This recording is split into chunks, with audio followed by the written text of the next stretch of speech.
अपेक्षेपेक्षा जास्त वेगाने बेळगावचा विकास होणार आहे. राष्ट्रीय महामार्ग विकासाचे काम सुरू होणार असल्याचे माजी मुख्यमंत्री खासदार जगदीश शेट्टर यांनी सांगितले. रविवारी रात्री बेळगावमध्ये वंदे भारत रेल्वेचे स्वागत केल्यानंतर रेल्वे विभागाने आयोजित केलेल्या कार्यक्रमात ते बोलत होते. बेळगावचा रिंग रोड करण्यासाठी प्रयत्न करणार आहे, त्यामुळे शहरातील वाहतुकीच्या कोंडीपासून कायमची सुटका होईल असे त्यांनी आश्वासन दिले. जनतेच्या मागणीनुसार बेळगाव बेंगळूर वंदे भारत रेल्वे आलेली बाब आनंदाची आहे. लोकसभा निवडणुकीच्या प्रचाराच्या वेळी सर्वांनी या रेल्वेसाठी विनंती केली होती. आता ती पूर्ण झाली असल्याचं ते म्हणाले. ಆತ್ಮೀಯ ಮಾಧ್ಯಮದ ಮಿತ್ರರೇ, ಇವತ್ತು ಬೆಳಗಾವಿ ಜನತೆಗೆ ಒಂದು ಸಂತೋಷದ ಸಂಗತಿ, ಬಹಳ ಹರ್ಷ ಪಡುವಂತ ಒಂದು ಸಂಗತಿ. ನಾನು ಯಾವಾಗ ಲೋಕಸಭಾ ಚುನಾವಣೆಗೆ ನಿಂತಿದ್ದೆ, ಎಲ್ಲೆಲ್ಲಿ ಕ್ಯಾಂಪೇನ್ ಮಾಡಕ್ಕೆ ಹೋಗ್ತಿದ್ದೆ, ಇಲ್ಲಿ ಅದರಲ್ಲಿ ಮಹಾನಗರದಲ್ಲಂತೂ ಎಲ್ಲ ಇಲ್ಲಿದ್ದಂಥ ಚೇಂಬರ್ ಆಫ್ ಕಾಮರ್ಸು, ಇಂಡಸ್ಟ್ರಿಯಲಿಸ್ಟು ಎಲ್ಲರೂ ಒಂದೇ ಮಾತಾಡೋರು.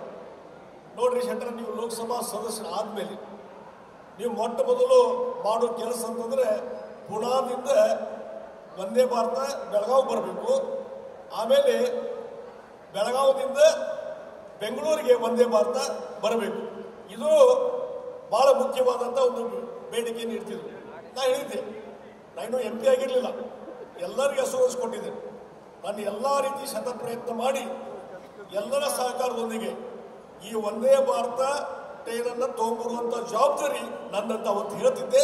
ಅದು ಇವತ್ತು ಈಡೇರಿದಲ್ಲ, ಅದು ನನಗೆ ಖುಷಿ ತಂದದ್ದು. ಯಾಕಂದರೆ ಅದು ಬಹಳಷ್ಟು ಪ್ರಯತ್ನ ಆದಮೇಲೆ, ಯಾಕಂದರೆ ಮೊದಲು ಎಕ್ಸ್ಟೆನ್ಷನ್ ಆಗಬೇಕನ್ನುವಂಥದ್ದು ಈಗ ಹಿರಣ್ಣ ಕನ್ನಡ ಹೇಳಿದಲ್ಲ. 2023 ಶ್ರೀಮತಿ ಮಂಗಳಾ ಅಂಗಡಿಯವರು, ಅವ್ರ ಸಂಸದರು, ಹಿರಣ್ಣ ಕನ್ನಡ ರಾಜ್ಯಸಭಾ ಸದಸ್ಯರು 2023 ನನ್ನ ಕಡೆ ಎಲ್ಲ ರೆಕಾರ್ಡ್ಸ್ ಅದಾವೆ. ರೈಲ್ವೆ ಬೋರ್ಡಿನ ರೆಸೊಲ್ಯೂಷನ್ ಆಗಿದೆ, ಡಿಸಿಷನ್ ಆಗಿದೆ, ಆಗಿ ಈ ಟೈಮಿಂಗ್ ಫಿಕ್ಸ್ ಆಗಿ ಒಂದು ಟ್ರಯಲ್ ಆಯಿತು, ಧಾರವಾಡದಿಂದ ಎಕ್ಸ್ಟೆನ್ಷನ್. ಆಮೇಲೆ ಮುಂದೆ ಆಗಿದ್ದನ್ನು ಹಾಗೆ ಹೆಲ್ಡಪ್ ಆಗಿಬಿಡ್ತು. ಯಾಕೆ ಏನು ಹಿಂದೆ ಮುಂದೆ ಏನು ಗೊತ್ತಾಗಲಿಲ್ಲ, ಟೆಕ್ನಿಕಲ್ ರೀಸನ್ಸ್. ಆ ರೈಲ್ವೆ ಬೋರ್ಡಿಂದ ಆಗಿದ್ದನ್ನು ಟೆಕ್ನಿಕಲ್ ರೀಸನ್ಸನ್ನು ಹೆಲ್ಡಪ್ ಮಾಡುವಂಥದ್ದು ಅವಶ್ಯಕತೆ ಇರಲಿಲ್ಲ. ಅದಕ್ಕಾಗಿ ಅವತ್ತಿನಿಂದ ಚಾಲು ಆಯಿತು. ನಾ ಫಸ್ಟ್ ಟೈಮ್ ಲೋಕಸಭಾ ಸದಸ್ಯರು ಆದಮೇಲೆ ನಾ ಮೊಟ್ಟ ಮೊದಲು ರೈಲ್ವೆ ಮಿನಿಸ್ಟರ್ ಅಶ್ವಿನಿ ಅವ್ರನ್ನ ಭೇಟಿಯಾದಾಗ ಇದರ ಫಸ್ಟ್ ಡಿಮಾಂಡ್ ಇಟ್ಟು ನಾನು ಆವಾಗ ಬಂದು ಅಶ್ವಿನಿ ಅವ್ರು ಹೇಳಿದರು, ಇಲ್ಲ ಇಮಿಡಿಯೇಟ್ಲಿ ಇದನ್ನು ವಿದಿನ್ 3 months ಪುಣಾದಿಂದ ಬೆಳಗಾವಿಗೆ ವಂದೇ ಭಾರತ ತೊಗೊಂಬರ್ತೀನಿ ಅಂತ ನಂಗೆ ಪ್ರಾಮಿಸ್ ಮಾಡಿದ್ರು. ಅದ್ರ ಪ್ರಕಾರ ಅವರು ಅಶ್ವಿನಿ ಅವ್ರು ನಡ್ಕೊಂಡು ಬಂತದ್ದು. ಆಮೇಲೆ ಮುಂದೆ ಇದ್ರ ಬಗ್ಗೆ ಹೇಳಿದಾಗ, ಇಲ್ಲ ಸ್ವಲ್ಪ ಟೆಕ್ನಿಕಲ್ ಸಮಸ್ಯೆ ಇದೆ, ಸ್ವಲ್ಪ ದಿವಸ ತಡೀರಿ, ತಕ್ಷಣ ನಾನು ಏನು ಹೇಳೋದಿಲ್ಲ ಅಂತಂದು. ಆದರೆ ನನ್ನ ಪ್ರಯತ್ನ ಬಿಡಲಿಲ್ಲ, ಪ್ರಯತ್ನ ಮುಂದುವರೆದಿತ್ತು. ಹಾಗೆ 3-4 ಸಲ ಹೋದ್ವಿ, ಹಿಂಗೆ ನಡೀತಾ ಇತ್ತದು. ಅಲ್ಲಿಂದ ಎಕ್ಸ್ಟೆನ್ಷನ್ ಮಾಡ್ಕೊಂಬರ್ರಿಪ್ಪ, ಈ ಒಂದೇ ಇದು ಬೆಳಗಾವಿದು ನಿಪ್ಪಾಣಿದು ಬೆಳಗಾವಿ ಬಂದು ಬೆಳಗಾವಿಂದ ಧಾರವಾಡಕ್ಕೆ ಹೋದ ಮೇಲೆ ಧಾರವಾಡದಿಂದ ಬೆಳಗಾವಿದು ಯಾಕೆ ಬರಬಾರ್ದು ಅನ್ನುವಂಥ ಪ್ರಶ್ನೆಯನ್ನು ಇಟ್ಟು ಪ್ರಶ್ನೆ ಅವ್ರಿಗೆ. ಇಷ್ಟಾದ ಮೇಲೂ ಹಾಗೆ ನಡೀತಾ ಇತ್ತು. ಕೊನೆಗೆ ಒಂದು ಸಲ ನಾನು ಫಸ್ಟ್ ಟೈಮ್ MP ಆದಮೇಲೆ ಪ್ರಧಾನಮಂತ್ರಿ ನರೇಂದ್ರ ಮೋದಿಜಿಯವ್ರನ್ನ ನಾನು ಯಾವಾಗ ಭೇಟಿಯಾಗಿ ಇದು ಎಕ್ಸ್ಟೆನ್ಷನ್ ಸಲುವಾಗಿ ಅವರಲ್ಲಿ ಒಂದು ಮೆಮೊರಂಡಮ್ ಕೊಟ್ಟ ಮೇಲೆ ಆ ಪ್ರೊಸೆಸ್ ಚಾಲೂ ಆಗಿ ಒಂದು ಸಲ ಅಶ್ವಿನಿ ಹೇಳಿದ್ರು, ಇಲ್ಲ ಇದು ಎಕ್ಸ್ಟೆನ್ಷನ್ ಬೇಡ, ಹೊಸ ಟ್ರೈನ ಕೊಟ್ಬಿಡ್ತೀನಿ ಅಂತ. ಹಿಂದೆ ಸುರೇಶ್ ಅಂಗಡಿಯವರು ಯಾವ ರೀತಿ ಆ ರಾಣಿ ಚೆನ್ನಮ್ಮ ಟ್ರೈನ್ ಇತ್ತು, ಅಲ್ಲಿ ಹುಬ್ಳಿಯವರಿಗೆ ಇಲ್ಲಿ ಬೆಳಗಾವಿಗೆ ಗದ್ದ ಟೈಮಿಂಗ್ ಸಲುವಾಗಿ ಅದು ಬೇಡ ಅಂತೇಳಿ ಸುರೇಶ್ ಅಂಗಡಿಯವರು ರೈಲ್ವೆ ಮಿನಿಸ್ಟರ್ ಇದ್ರು. ಅವಾಗ ಏನು ಮಾಡಿದ್ರು, ಡೈರೆಕ್ಟ್ ಬೆಳಗಾವಿಯಿಂದ ಬೆಂಗಳೂರಿಗೆ ಹೊಸ ಟ್ರೈನ ಮಾಡಿಬಿಟ್ರು. ಇವತ್ತು ಅಂಗಡಿ ಟ್ರೈನ್ ಅಂತಾರೆ ಅದಕ್ಕೆ. ಹೀಗಾಗಿ ಆ ರೀತಿ ಅಂತದ್ದು ಇವತ್ತು ಹೊಸ ಟ್ರೈನು, ಇವತ್ತು ನಾವೇನು ಎಕ್ಸ್ಟೆನ್ಷನ್ ಕೇಳಿದ್ವಿ, ಇವತ್ತು ಹೊಸ ಟ್ರೈನ ಇವತ್ತು ಬರ್ತಾ ಇದೆ. ಭಾಳ ಸಂತೋಷ ಸಂಗತಿ. ಮತ್ತು ಅದು ಇಷ್ಟೆಲ್ಲ ಆದಮೇಲೆ ಮತ್ತೊಂದು ಸಲ ಅಶ್ವಿನಿ ಬೆಟ್ಟದಾಗ, ಇಲ್ಲ ಸ್ವಲ್ಪ ಕೋಚ್ ರೆಡಿ ಆಗುತ್ತೆ ಅಂತಂದು. ಆಮೇಲೆ ಕೋಚ್ ರೆಡಿ ಆದವು, ಇಲ್ಲ ಪ್ರಧಾನಮಂತ್ರಿಗಳು ಒಂದು ಟೈಮ್ ಕೊಡಬೇಕು ಅನ್ನುವಂಥ ಮಾತನ್ನು ಹೇಳಿದರು. ಆಮೇಲೆ ನಾನು ಮೊನ್ನೆ ಬಹುಶಃ ಕಳೆದ ವಾರ ಸೆಷನ್ ಚಾಲು ಆಯಿತು, 4ನೇ ತಾರೀಕಿಗೆ ಸನ್ಮಾನ್ಯ ನರೇಂದ್ರ ಮೋದಿ ಅವರಿಗೆ ಭೇಟಿಯಾಗಿ ಬೆಳಗಾವಿ ಬಾರಸಿ 150 ವರ್ಷದ ಕಾರ್ಯಕ್ರಮ ಬರಬೇಕಂತ ಇನ್ವೈಟ್ ಮಾಡಿದೆ. ಅದರ ಜೊತೆಗೆ ವಂದೇ ಭಾರತ 3 ತಿಂಗಳಿಂದ ರೆಡಿ ಇದೆ. ಅದಕ್ಕೆ ದಯವಿಟ್ಟು ನೀವು ಡೈರೆಕ್ಷನ್ ಕೊಡಿ. ಡೈರೆಕ್ಷನ್ ಕೊಟ್ಟು ಅದಕ್ಕೆ ಹಸಿರು ನಿಶಾನೆ ಕೊಟ್ಟರೆ ಭಾಳ ಒಳ್ಳೇದಾಗುತ್ತಪ್ಪ. ಬೆಳಗಾವಿ ಜನ ಭಾಳ ನಿರೀಕ್ಷೆಯಲ್ಲಿ ಇದ್ದಾರೆ ಅಂತೇಳಿ ನಾನು ರಿಕ್ವೆಸ್ಟ್ ಮಾಡಿದೆ. ಅವ್ರ ಮನಸ್ಸಿಗೆಲ್ಲ ಹತ್ತು ಕಾಣಿಸ್ತೈತಿ. ಅವತ್ತು ರಾತ್ರಿನ ಡೈರೆಕ್ಷನ್ ಕೊಟ್ಟರು ಕಾಣಿಸ್ತದೆ. ಬೆಳಗ್ಗೆ ನನಗೆ ಸಿಹಿ ಸುದ್ದಿ ಬಂತು. ಮಾನ್ಯ ವಿ ಸೋಮಣ್ಣವರು ಬಂದು ನನಗೆ ಹೇಳಿದ್ರು ಪಾರ್ಲಿಮೆಂಟಲ್ಲಿ, ಶೆಟ್ರ ನೀವು ಇಷ್ಟು ಪ್ರಯತ್ನ ಮಾಡಿದ್ರಲ್ಲ, ಇವತ್ತು 10ನೇ ತಾರೀಕಿಗೆ ಮೋದಿ ಅವರು ಬೆಂಗಳೂರಿಂದ ಚಾಲನೆ ಕೊಡ್ತಾರೆ ಅನ್ನುವಂಥ ಮಾತನ್ನು ಹೇಳಿದರು. ಆವಾಗ ನಮಗೆ ಸಮಾಧಾನ ಆಯಿತು. ಆದರೆ ಒಂದು ನಾನು ಹೇಳ್ತೀನಿ, ಇದಕ್ಕೆಲ್ಲ ಅದಕ್ಕೆ ನರೇಂದ್ರ ಮೋದಿಯವರು ಇವತ್ತು ಪ್ರಧಾನಮಂತ್ರಿ ಆದಮೇಲೆ ಇಡೀ ದೇಶದಲ್ಲಿ ಬದಲಾವಣೆ ಬಂದಿದೆ. ನೋಡ್ರಿ, ಭಾರತ ಆರ್ಥಿಕ ಅಭಿವೃದ್ಧಿಯಲ್ಲಿ 10ನೇ ಸ್ಥಾನದಲ್ಲಿ ಇತ್ತು ಅವ್ರು ಪ್ರಧಾನಮಂತ್ರಿ ಆದಾಗ. ಇವತ್ತು 4ನೇ ಸ್ಥಾನಕ್ಕೆ ಬಂದಿದೆ. ಇನ್ನು ಕೆಲವು ವರ್ಷಗಳಲ್ಲಿ 3ನೇ ಸ್ಥಾನಕ್ಕೆ ಬರ್ತದೆ. 3ನೇ ಸ್ಥಾನ ಮೋದಿಯವರ ಗುರಿ ಆದಷ್ಟು ಬೇಗನೆ ವಿಕಸಿತ ಭಾರತ 2047 ಮೊದಲನೇ ಸ್ಥಾನದಲ್ಲಿ ಭಾರತ ದೇಶ ಇರಬೇಕನ್ನುವಂಥ ಅವರ ಒಂದು ಕನಸು. ಅದು ಹಾಗೇ ಆಗ್ತದೆ ಅನ್ನುವಂಥ ವಿಶ್ವಾಸ ಮೋದಿಯವರ ನಾಯಕತ್ವದಲ್ಲಿ ಬಂದದ್ದು. ಅದಕ್ಕಾಗಿ ಇವತ್ತೇನು ಹೊಸದಾದಂಥ ವಾತಾವರಣ, ನಾನು ಅವ್ರ ಬೆಟ್ಟದಾಗ ಹೇಳಿದೆ ನೋಡಿ, ಇಡೀ ದೇಶದಲ್ಲಿ ಜನ ಈ ಒಂದೇ ಭಾರತ ಎಲ್ಲ ಕಡೆ ಬಹಳಷ್ಟು ಜನಪ್ರಿಯ ಆಗ್ತಾ ಇದೆ. ಬಹಳ ಜನರು ಇವತ್ತು ಒಂದೇ ಭಾರತದಲ್ಲಿ ಪ್ರವಾಸ ಮಾಡಬೇಕಂತಿದ್ದಾರೆ. ಇದೊಂದು ಅತ್ಯಂತ ಜನಪ್ರಿಯವಾದಂಥದ್ದು. ಅದಕ್ಕೆ ಎಲ್ಲೆಲ್ಲಿ ಅವಶ್ಯಕತೆ ಇದೆ ಇನ್ನೂ ಹೆಚ್ಚಿನ ರೀತಿ ಅವಕಾಶ ಕೊಡಿ ಅನ್ನುವಂಥ ಮಾತನ್ನು ಆ ಸಂದರ್ಭದಲ್ಲಿ ನಾನು ಹೇಳಿದೆ. ಅದ್ರ ತಕ್ಕಂತೆ ಇವತ್ತು ಈ ಒಂದು ಬದಲಾದ ವಾತಾವರಣ. ಮತ್ತು ನಾನು ಹೇಳ್ತೀನಿ, ಇದಕ್ಕಾಗಿ ನಮ್ಮೆಲ್ಲ ಒತ್ತಡ, ಇವತ್ತೆಲ್ಲ ನಮ್ಮ ಜನಪ್ರತಿನಿಧಿಗಳು ಇಲ್ಲಿದ್ದಂಥ ಶಾಸಕ ಅಭಯ ಪಾಟೀಲ್ ಇರ್ಬೋದು, ನಮ್ಮ ಜಾರಕಿಹೊಳಿ ಬ್ರದರ್ಸ್ ಇರ್ಬೋದು, ಈರಣ್ಣ ಕಡಾಡಿ ಇರ್ಬೋದು, ನಮ್ಮ ಮಾಜಿ ಶಾಸಕರು ಸಂಜಯ್ ಪಾಟೀಲ್ ಇರ್ಬೋದು, ಬೆನಕೆಯವರು ಇರ್ಬೋದು, ಮತ್ತು ಈ ಭಾಗದ ಎಲ್ಲರೂ ಸಹಿತ ಜನಪ್ರತಿನಿಧಿಗಳು ಅಷ್ಟೇ ಅಲ್ಲ, ನಮ್ಮ ಕೇಂದ್ರದ ಸಚಿವರಾದ ಪ್ರಹ್ಲಾದ್ ಜೋಶಿಯವರು ಸಹಿತ ಬೇರೆ ಬೇರೆ ಹಂತದಲ್ಲಿ ಪ್ರಯತ್ನ ಮಾಡುವಾಗ ಎಲ್ಲ ಕಡೆ GM ಜೊತೆ ಸಭೆ ಮಾಡಿ ಎಲ್ಲರ ಜೊತೆ ಸಹಕಾರ ಮಾಡಿ ಅವರು ಸಹಕಾರ ಕೊಟ್ಟಿದ್ದರಿಂದ ಮತ್ತು ಇಡೀ ಒಂದು ಬೆಳಗಾವಿಯ ಜನತೆ ಆಶೀರ್ವಾದ ಒತ್ತಡ ಇದೆಯಲ್ಲ, ಜನ ಧ್ವನಿ ಅಂತಾರಲ್ಲ, ಜನರ ಮನಸ್ಸಿನಲ್ಲಿ ಇದ್ದದ್ದು ಅದು ಆ ಒಂದು ಬೆಳಗಾವಿ ಜನರ ಒಂದು ಇಚ್ಛಾಶಕ್ತಿ ಏನಿದೆಯಲ್ಲ, ಅದಕ್ಕೆ ನಾವು ಸ್ಪಂದನೆ ಮಾಡಿದ್ವಿ ಹೊರತು ಬೇರೆ ಇಲ್ಲ. ಬೆಳಗಾವಿ ಜನತೆ ಇದರಲ್ಲಿ ವಿಜಯಶಾಲಿಯಾಗಿದ್ದಾರೆ. ಹೋರಾಟದ ಮುಖಾಂತರ ಕೆಲವೊಂದು ವಿಚಾರಗಳನ್ನು, ಕೆಲವೊಂದು ಯೋಜನೆ ತೆಗೆದುಕೊಳ್ಳುವಾಗ ಆ ಹೋರಾಟದ ಮುಖಾಂತರ ಇವತ್ತು ಬೆಳಗಾವಿ ಜನತೆ ತೆಗೆದುಕೊಂಡಿದ್ದಾರೆ. ಯಾವಾಗ ನಮ್ಮ ಮಾಡಿ ಟೀಕಾ ಮಾಡ್ತಿದ್ರು, ಏನ್ರಿ ಯಾವಾಗ ತಗೊಂಡ್ಬರ್ತೀರಿ, ನಾವೇನು ಬೆಳಗಾವಿಯವರು ಸೆಕೆಂಡ್ ಸಿಟಿಜನ್ ಅನ್ರಿ, ಹಿಂಗೆಲ್ಲ ಮಾತಾಡ್ತಿದ್ರು. ಅದಕ್ಕೆ ಒಂದು ಮಾತು ಹೇಳಿದೆ ನೋಡ್ರಿ, ಆ ಒಂದು ಬೆಳಗಾವಿ ಬೆಂಗಳೂರು ಆ ಒಂದೇ ಭಾರತ ತೊಗೊಂಬರುವಂಥ ಜವಾಬ್ದಾರಿ ನಮ್ಮದು, ತೊಗೊಂಡು ಬರ್ತೇವೆ ಅನ್ನೋಂಥ ಪ್ರಾಮಿಸ್ ಮಾಡಿದ್ವಿ. ಪ್ರಾಮಿಸ್ ಇವತ್ತು ಈಡೇರಿಸಿದ್ವಿ. ಅದಕ್ಕಾಗಿ ಈ ಟೈಮಿಂಗು ಮತ್ತು ಇನ್ನೂ ಹಲವಾರು ಏನು ವಿಚಾರಗಳಿದಾವಲ್ಲ, ಒಂದ್ಸಲ ಸ್ಟಾರ್ಟ್ ಆಗಲಿ. ಸ್ಟಾರ್ಟ್ ಆದಮೇಲೆ ಮತ್ತೆ ಅದ್ರ ಬಗ್ಗೆ ಆಲೋಚನೆ ಮಾಡೋಣ.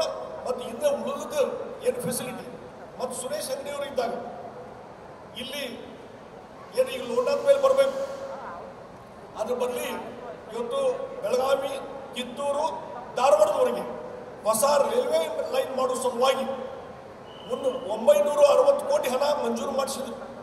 ಆದರೆ ನಾನು MP ಆದಮೇಲೆ ನೋಡ್ತೀನಿ, ಲ್ಯಾಂಡ್ ಅಕ್ವಿಷನ್ 1 ಎಕರೆ ಲ್ಯಾಂಡ್ ಅಕ್ವಿಷನ್ ಆಗಿರಲಿಲ್ಲ. ಪ್ರತಿ ತಿಂಗಳ ಮೀಟಿಂಗ್ ಮಾಡಿ DC ಅವ್ರ ಜೊತೆ ನೋಡಿ, ಜಿಲ್ಲಾಧಿಕಾರಿಗಳು ಪೂರ್ತಿ ಸಹಕಾರ ಕೊಟ್ಟರು. ಒಬ್ಬ ಒಳ್ಳೆಯ ಜಿಲ್ಲಾಧಿಕಾರಿ ಇದ್ದಾರೆ. ಅದಕ್ಕಾಗಿ ನಾವೆಲ್ಲ ಕೆಲಸ ಮಾಡಲಿಕ್ಕೆ ಅನುಕೂಲ ಆಯಿತು. ಹೀಗಾಗಿ ಪ್ರತಿ ತಿಂಗಳ ಮೀಟಿಂಗ್ ಮಾಡಿದ್ರಿಂದ ಇವತ್ತು 1 ಎಕರೆ ಜಮೀನು ಅಕ್ವಾರ ಆಗದೇ ಇದ್ದಂಥದ್ದು ಇವತ್ತು 1700 ಎಕರೆ, ಬೆಳಗಾವಿ ಜಿಲ್ಲೆಯಲ್ಲಿ 1700 ಎಕರೆ ಜಮೀನನ್ನು ಅಕ್ವಿಷನ್ ಮಾಡೋ ಸರ್ವೆ, ಮತ್ತೊಂದು ಪ್ರಿಲಿಮಿನರಿ ನೋಟಿಫಿಕೇಶನ್, ಫೈನಲ್ ನೋಟಿಫಿಕೇಶನ್ ಆಗಿ ಇನ್ನು ಬಹುಶಃ ಇನ್ನೊಂದು ತಿಂಗಳಲ್ಲಿ ಅವರಿಗೆ ಕಾಂಪೆನ್ಸೇಷನ್ ಕೊಡೋದು ಚಾಲು ಆಗ್ತದೆ. ಬಹುಶಃ ಇನ್ನೊಂದು 3-4 ತಿಂಗಳಲ್ಲಿ ಆ ಒಂದು ಹೊಸ ರೈಲ್ವೆ ಲೈನದ್ದು ಕೆಲಸ ಪ್ರಾರಂಭ ಆಗ್ತದೆ ಅನ್ನುವಂಥ ಮಾತನ್ನು ಈ ಸಂದರ್ಭದಲ್ಲಿ ನಾನು ಸ್ಪಷ್ಟವಾಗಿ ಹೇಳ್ತೇನೆ. ಹೀಗಾಗಿ ಇವತ್ತೇನು 7 ಗಂಟೆ ಹಿಡಿತದಲ್ಲ ಈಗ ಒಂದೇ ಭಾರತ ಬರಲಿಕ್ಕೆ, ಬಹುಶಃ ಈ ಬೆಳಗಾವಿ, ಕಿತ್ತೂರು, ಧಾರವಾಡ ಹೊಸ ರೈಲ್ವೆ ಲೈನ್ ಆದರೆ ಇನ್ನೂ 1 ತಾಸು ಉಳಿತಾಯ ಆಗತ್ತೆ, ನಮಗೆ ಇನ್ನೂ 1 ತಾಸು ಉಳಿತಾಯ ಆಗುತ್ತೆ. ಹೀಗಾಗಿ ಆ ರೀತಿಯಾದಂಥದ್ದು ಮಾಡೋಣ. ಮತ್ತು ಇನ್ನೊಂದು ನಮ್ಮ ಬೇಡಿಕೆಯನ್ನು ಅಶ್ವಿನಿಯವರಿಗೆ ಇಟ್ಟಿದ್ದೇನೆ. ಹೀಗಾಗಿ ಇವತ್ತು ಅಶ್ವಿನಿಯವರಿಗೆ ಈ ಲೋಕಾಪುರ, ರಾಮದುರ್ಗ ಮತ್ತು ಸವದತ್ತಿಯಿಂದ ನಮ್ಮ ಧಾರವಾಡದವರೆಗೆ ಹೊಸ ರೈಲ್ವೆ ಲೈನ್ ಮಾಡೋಕ್ಕೆ ಸರ್ವೆ ಮಾಡಲಿಕ್ಕೂ ಹೇಳಿದ್ದೇನೆ. ವೈಷ್ಣವರು ಅದಕ್ಕೂ ಸ್ಪಂದನೆ ಮಾಡಿದ್ದಾರೆ. ಹೀಗಾಗಿ ಎಲ್ಲ ಕೆಲಸದಲ್ಲಿ ಇವತ್ತು ಸನ್ಮಾನ್ಯ ಅಶ್ವಿನಿ ವೈಷ್ಣವರು ಎಲ್ಲ ರೀತಿಯ ಸಹಕಾರ ಕೊಟ್ಟಿದ್ದಾರೆ. ಅದರಲ್ಲಿ ನಮ್ಮ ರಾಜ್ಯದವರೇ ಆದಂಥ ವಿ ಸೋಮಣ್ಣ ಅವರು MOE ಸಾಧು ಸದ್ಯಕ್ಕೆ ಭಾಳ ಉತ್ಸುಕತೆಯಿಂದ ಈ ಒಂದು ವಂದೇ ಭಾರತ್ ಬರಲಿಕ್ಕೆ ಎಲ್ಲ ರೀತಿಯಾದ ಸಹಕಾರವನ್ನು ಸೋಮಣ್ಣವರು ಕೊಟ್ಟಿದ್ದಾರೆ. ಅವರಿಬ್ಬರಿಗೂ ಸಹಿತ ನಾನು ವಿಶೇಷವಾಗಿ ಅಭಿನಂದನೆ ಸಲ್ಲಿಸ್ತೇನೆ ಮತ್ತು ಪ್ರಹ್ಲಾದ್ ಜೋಶಿ ಅವರು ಸಹಕಾರ ಕೊಟ್ಟಿದ್ದಕ್ಕಾಗಿ ಅವರಿಗೆ ಸಹಿತ ನಾನು ಅಭಿನಂದನೆ ಸಲ್ಲಿಸ್ತಾ ಇದ್ದೇನೆ ಮತ್ತು ಬೆಳಗಾವಿ ಜನತೆಗೂ ಅಭಿನಂದನೆ ಸಲ್ಲಿಸ್ತೇನೆ. ಇದರ ಜೊತೆಗೆ ಬರುವಂಥ ದಿವಸಗಳಲ್ಲಿ ಬೆಳಗಾವಿ ಚಿತ್ರಣ ಬದಲಿ ಆಗ್ತದೆ. ನೀವು ನೋಡ್ತಾ ಇದ್ದೀವಿ ಇವತ್ತು ರಿಂಗ್ ರೋಡ್ ಅದು ಅಕ್ವಿಷನ್ ಪ್ರೊಸೆಸ್ ಎಲ್ಲ ಸ್ಟಾರ್ಟ್ ಆಗಿದೆ. ಇನ್ನು ಬೈಪಾಸು ನ್ಯಾಷನಲ್ ಹೈವೇದಿಂದ ಗೋವಾ ರಸ್ತೆಗೆ ಹೋಗುವಂಥದ್ದು ಬೈಪಾಸ್ 9 ಕಿಲೋಮೀಟರ್ ಅದು ಅಕ್ವಿಷನ್ ಸಮಸ್ಯೆ ಮತ್ತೊಂದು ಸಮಸ್ಯೆ ಇತ್ತು, ಎಲ್ಲವೂ ನಿವಾರಣೆಯಾಗಿ ರಸ್ತೆ ಕಾಮಗಾರಿ ಪ್ರಾರಂಭ ಆಗಿದೆ. ರಸ್ತೆ ಕಾಮಗಾರಿ ಅದಾದರೆ ಈ ಬೆಳಗಾವಿ ನಗರದಲ್ಲಿ ಬರ್ತಕ್ಕಂಥ ಟ್ರಾಫಿಕ್ ಬಹಳಷ್ಟು ಕಡಿಮೆ ಆಗ್ತದೆ. ಹೀಗಾಗಿ ಹೊಸದಾದಂಥ ಒಂದು ವಾತಾವರಣ ರಿಂಗ್ ರೋಡ್ ಆದಮೇಲೆ ಇನ್ನೂ ಒಂದು ಬಹಳ ಬದಲಾವಣೆ ಆಗ್ತದೆ. ಮತ್ತು ಇದರ ಜೊತೆಗೆ ಇವತ್ತು ನಿತಿನ್ ಗಡ್ಕರಿ ಅವರು ನೇತೃತ್ವದಲ್ಲಿ ನರೇಂದ್ರ ಮೋದಿ ಅವರ ನಾಯಕತ್ವದಲ್ಲಿ ಇಡೀ ದೇಶದಲ್ಲಿ 6 ಲೈನ್ 8 ಲೈನ್ ರಸ್ತೆಗಳ ನಿರ್ಮಾಣ ಆಗ್ತಾ ಇದ್ದಾವೆ, ಎಕ್ಸ್ಪ್ರೆಸ್ ರಸ್ತೆಗಳ ನಿರ್ಮಾಣ ಆಗ್ತಾ ಇದ್ದಾವೆ. ಬಹಳ ದೊಡ್ಡದಾದಂಥ ಬದಲಾವಣೆ. ಅದಕ್ಕೆ ಒಂದು ಉದಾಹರಣೆ ನಮ್ಮ ಬೆಳಗಾವಿಗೆ ಸಂಬಂಧಪಟ್ಟಂತೆ ಹೇಳೋದಾದ್ರೆ ಬೆಳಗಾವಿಯಿಂದ ಹುನಗುಂದಿಂದ ರಾಯಚೂರು ಸುಮಾರು 300ಕ್ಕೂ ಹೆಚ್ಚು ಕಿಲೋಮೀಟರ್ ಏನಿದೆಯಲ್ಲ, ಇವತ್ತು ಅಕ್ವಿಷನ್ ಎಲ್ಲ ಮುಗಿದು ರಾಮದುರ್ಗ ಭಾಗದಲ್ಲಿ ಕಾಮಗಾರಿ ಸ್ಟಾರ್ಟ್ ಆಗಿದೆ, ರಸ್ತೆ ಕಾಮಗಾರಿ. ಬಹುಶಃ ಇನ್ನೂ 1.5-2 ವರ್ಷದಲ್ಲಿ ಆ ಒಂದು ರಾಯಚೂರು ಬೆಳಗಾವಿ ಎಕ್ಸ್ಪ್ರೆಸ್ ಹೈವೇ ಅದು ಮುಕ್ತಾಯ ಆದರೆ ನೀವು ರಾಯಚೂರಿಗೆ ಬರೀ 2 ತಾಸದಲ್ಲಿ ಹೋಗ್ಬೋದು, 2 ತಾಸದಲ್ಲಿ. ಆವಾಗ ಬೆಳಗಾವಿ ಇನ್ನೂ ಹೆಚ್ಚು ಅದಕ್ಕೆ ಹೆಚ್ಚು ಮಹತ್ವ ಬರಲಿಕ್ಕೆ ಸಾಧ್ಯತೆ. ಮತ್ತು ಇದರ ಜೊತೆಗೆ ಭಾಳ ಮುಖ್ಯವಾಗಿ ನಾನು ಇತ್ತೀಚೆಗೆ ನಿತಿನ್ ಗಡ್ಕರಿ ಅವರು ಭೇಟಿಯಾದಾಗ ಒಂದು ರಿಕ್ವೆಸ್ಟ್ ಮಾಡಿದೆ. ಏನಂದರೆ ಇವತ್ತು ಬೆಳಗಾವಿ ಜಿಲ್ಲೆಯಲ್ಲಿ 3 ಸ್ಟೇಟ್ ಹೈವೇಸ್ ಇದ್ದಾವೆ. 3 ಸ್ಟೇಟ್ ಹೈವೇಸ್ ನಮ್ಮ ಸಂಕೇಶ್ವರ, ಗೋಕಾಕು, ಯರಗಟ್ಟಿ, ಆಮೇಲೆ ಸೌದತ್ತಿ, ಧಾರವಾಡದವರೆಗೆ ಇರುವಂಥ ಸ್ಟೇಟ್ ಹೈವೇ ಮತ್ತು ನರಗುಂದವರೆಗೆ ಇರುವಂಥ ಸ್ಟೇಟ್ ಹೈವೇ ಮತ್ತು ಇನ್ನೊಂದು ರಬಕವಿವರೆಗೆ ಇರುವಂಥದ್ದು ಜೋದ್ಲಾದ್ದು ರಬಕವಿವರೆಗೆ 3 ಸ್ಟೇಟ್ ಹೈವೇ. ಇದನ್ನ ನ್ಯಾಷನಲ್ ಹೈವೇ ಅಂತೇಳಿ ಡಿಕ್ಲೇರ್ ಮಾಡಬೇಕು, ಅಪ್ಗ್ರೇಡೇಷನ್ ಮಾಡಬೇಕಂತೇಳಿ ರಿಕ್ವೆಸ್ಟ್ ಮಾಡಿದ್ದೇನೆ. ಅದಕ್ಕೆ ನಿತಿನ್ ಗಡ್ಕರಿ ಬಹಳಷ್ಟು ಪೂರಕವಾಗಿ ಸ್ಪಂದನೆ ಮಾಡಿದ್ದಾರೆ. ಅದೊಂದು ಶಾಂಕ್ಷನ್ ಆದರೆ ಇಡೀ ಬೆಳಗಾವಿ ಚಿತ್ರ ಬದಲಿ ಆಗ್ತದೆ. ಆ ಒಂದು ಪ್ರಯತ್ನ ನಡೀತಾ ಇದೆ ಅನ್ನುವಂಥ ಮಾತನ್ನು ಈ ಸಂದರ್ಭದಲ್ಲಿ ನಾನು ಹೇಳಬಯಸ್ತಾ ಇದ್ದೇನೆ. ಆ ಹಿನ್ನೆಲೆಯಲ್ಲಿ ಇವತ್ತೇನು ಇದರ ಜೊತೆಗೆ ಯಾವುದೇ ಒಂದು ನಗರ ಬೆಳವಣಿಗೆ ಆಗಬೇಕಾದ್ರೆ ಅಲ್ಲಿ ಎಲ್ಲ ಮೂಲಭೂತ ಸೌಕರ್ಯ ಬೇಕು. ಏರ್ ಕನೆಕ್ಟಿವಿಟಿ, ರೋಡ್ ಕನೆಕ್ಟಿವಿಟಿ, ಆಮೇಲೆ ರೋಡ್ ಕನೆಕ್ಟಿವಿಟಿ, ಏರ್ ಕನೆಕ್ಟಿವಿಟಿ ಇವೆಲ್ಲ ಇದ್ದಾಗ, ರೈಲ್ವೆ ಕನೆಕ್ಟಿವಿಟಿ ಇವೆಲ್ಲ ಇದ್ದಾಗ ಒಂದು ನಗರ ಬೆಳವಣಿಗೆ ಆಗಲಿಕ್ಕೆ ಸಾಧ್ಯ. ಅದು ಇವತ್ತು ಬೆಳಗಾವಿನವರಿಗೆ ಆ ಬೆಳವಣಿಗೆಗೆ ಅನುಕೂಲವಾದಂಥ ಒಂದು ವಾತಾವರಣ ನಿರ್ಮಾಣ ಮಾಡಿದೆ. ಏರ್ಪೋರ್ಟ್ ಭಾಳ ದೊಡ್ಡ ಪ್ರಮಾಣದಲ್ಲಿ 2ನೇ ಹಂತದಲ್ಲಿ, ಹಿಂದೆ ಬಂಗ್ಲಾ ಅಂಗಡಿಯವರು ಇದ್ದಾಗ ಏನು ಟರ್ಮಿನಲ್ ಸೆಕೆಂಡಿಗೆ ಅದಕ್ಕೆ 900 ಕೋಟಿ ಹಣ ಸ್ಯಾಂಕ್ಷನ್, 300 ಕೋಟಿ ಸ್ಯಾಂಕ್ಷನ್ ಮಾಡಿದ್ರಲ್ಲ, ಈ ಕೆಲಸ ನಡೀತಾ ಇದೆ. ಇನ್ನೊಂದು 6 ತಿಂಗಳಲ್ಲಿ ಆ ಹೊಸ ಟರ್ಮಿನಲ್ಲು ನಿರ್ಮಾಣ ಆಗ್ತದೆ. ಮತ್ತು ಈಗಾಗಲೇ ಹೊಸ ಫ್ಲೈಟ್ಗಳು ಹೊಸ ನಗರಗಳಿಗೆ ಕನೆಕ್ಷನ್ ಮಾಡಲಿಕ್ಕೆ ಎಲ್ಲ ರೀತಿಯಾದ ಪ್ರಯತ್ನ ನಡೀತಾ ಇದೆ. ಬೆಂಗಳೂರು ಮತ್ತು ದಿಲ್ಲಿದು 3 ದಿವಸ ಇತ್ತು. ಈ ಸೆಪ್ಟೆಂಬರ್ 16ರಿಂದ ಅದು ಎವ್ರಿ ಡೇ ಸ್ಟಾರ್ಟ್ ಆಗ್ತದೆ ದಿಲ್ಲಿದು. ಬೆಂಗಳೂರದು ಬೆಳಗಿನ ಫ್ಲೈಟನ್ನು ಸಸ್ಪೆಂಡ್ ಮಾಡಿದ್ರು.